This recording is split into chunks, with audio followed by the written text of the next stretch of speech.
जय हिंद दोस्तों। आप सभी का आपके अपने YouTube channel study with Anil sir पर स्वागत है। सुबह के 10 बज चुके हैं और हम हाजिर हो गए हैं आपकी परीक्षा की तैयारी को और बेहतर करने के लिए भूगोल की एक और नई वीडियो लेकर। तो वीडियो को लाइक एंड शेयर करें और हमारे चैनल को सब्सक्राइब करें तथा बेल आइकन को प्रेस करें, जिससे हर वीडियो का नोटिफिकेशन पहुँचे आप पर सबसे पहले। तो चलिए शुरू करते हैं आज की वीडियो।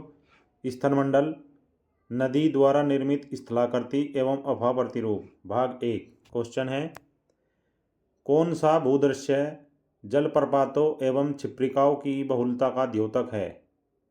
ऑप्शन 1 युवावस्था का, ऑप्शन 2 प्रौढ़ावस्था का, ऑप्शन 3 वृद्धावस्था का, ऑप्शन 4 समप्राय मैदान जिसे पेनिप्लेन भी कहते हैं अवस्था का। तो आपका आंसर है युवा अवस्था का। जलप्रपातों एवं क्षिप्रिकाओं की बहुलता का द्योतक युवावस्था का है। नेक्स्ट क्वेश्चन, महाद्वीपीय उद्भव के अवसाद क्या कहलाते हैं? ऑप्शन 1 ज्वालामुखी, ऑप्शन 2 भूजात, ऑप्शन 3 खारे पानी के पौधे, ऑप्शन 4 उपयुक्त में से कोई नहीं। तो महाद्वीपीय उद्भव के अवसाद भूजात कहलाते हैं, जो भूसतह के अपरदन से नदियों में पहुंचकर उनके द्वारा समुद्र में लाए जाते हैं। नेक्स्ट क्वेश्चन, सरिता अपहरण की अधिक संभावना कब होगी? ऑप्शन 1 आधार तल ऊंचा हो, ऑप्शन 2 आधार तल नीचा हो,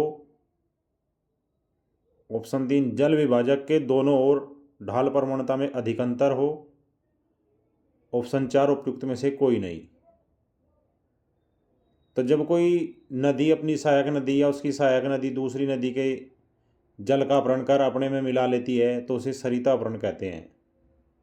और सरिता अपहरण की अधिक संभावना निम्न बिंदुओं पर अधिक होगी, जैसे कि नदी का ढाल तीव्र हो अर्थात ढाल प्रवणता अधिक हो, या फिर नदी में जल की मात्रा अधिक हो जिससे तीव्र ढाल के साथ प्रवाह धारा तीव्र हो सके, या फिर नदी घाटी की चौड़ाई कम हो ताकि नदी जल दूर तक न फैले, या फिर नदी कमजोर सैल से होकर बह रही हो, या फिर नदी की धारा में बोझ कम हो जिससे अपर्दन अबाध गति से चल सके। तो यहाँ पर आपका आंसर है जल विभाजक के दोनों ओर ढाल प्रवणता में अधिक अंतर हो। नेक्स्ट क्वेश्चन, निम्नलिखित में से कौन एक नदी के कार्य से संबंधित नहीं है? ऑप्शन 1 नदी विसर्ग, ऑप्शन 2 प्राकृतिक बांध, ऑप्शन 3 याजू, ऑप्शन 4 संदूर। तो नदी के मुख्यतः 3 कार्य होते हैं, अपर्दन, परिवहन और निक्षेप। तो संतूर, आपका आंसर है संतूर नदी के कार्य से संबंधित नहीं है, क्योंकि संतूर या हिमनद अवक्षेप हिमानी के कार्य से संबंधित है। नेक्स्ट क्वेश्चन, प्राकृतिक तटबंध कब बनते हैं? ऑप्शन 1 नदी अपनी तली को तीव्र गति से काटती है तब बनते हैं, ऑप्शन 2 नदी अपने किनारों को काटती है तब बनते हैं, ऑप्शन 3 नदी डेल्टा का निर्माण करती है तब बनते हैं, या फिर ऑप्शन नंबर 4 नदी बाढ़ का मलबा तटों पर जमा करती है तब बनते हैं। तो प्राकृतिक तटबंध का निर्माण नदी द्वारा तटों पर मलबा निक्षेप के कारण होता है। आपका आंसर है नदी बाढ़ का मलबा तटों पर जमा करती है।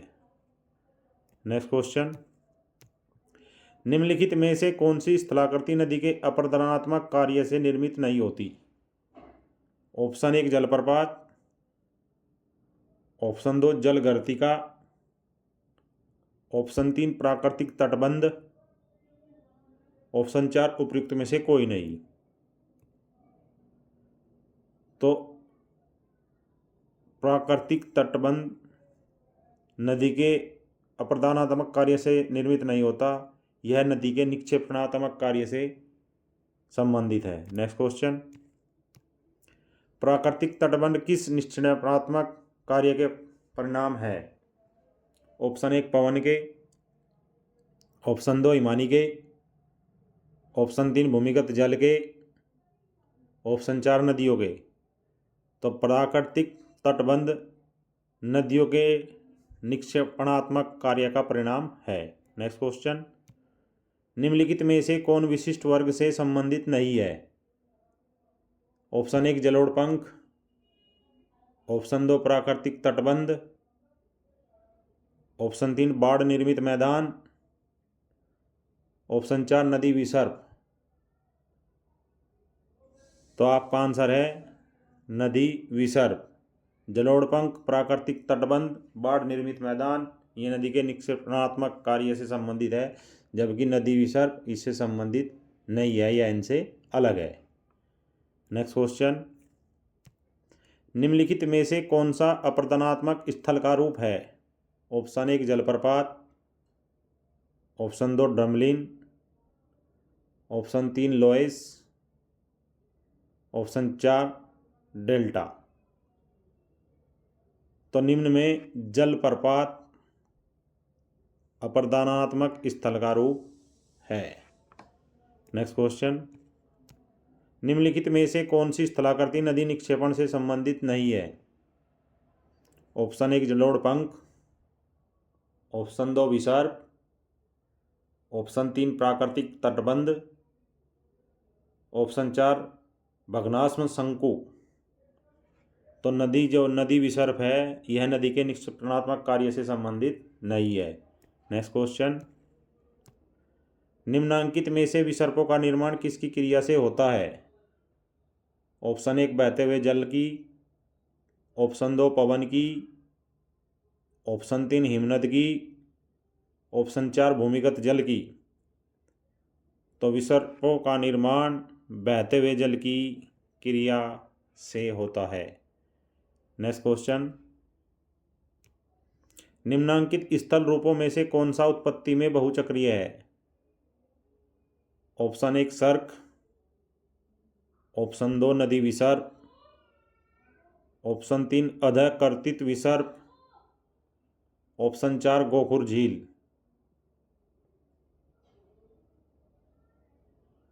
तो आपका आंसर है अधःकर्तित विसर्प बहुचक्रीय है। नेक्स्ट क्वेश्चन, नदी की अंतिम अवस्था में क्षैतिज अपरदन तथा निक्षेप द्वारा सतह की सभी असमानताएं समाप्त हो जाती हैं। इससे किसका निर्माण होता है? ऑप्शन 1 मोनेडैनॉक का,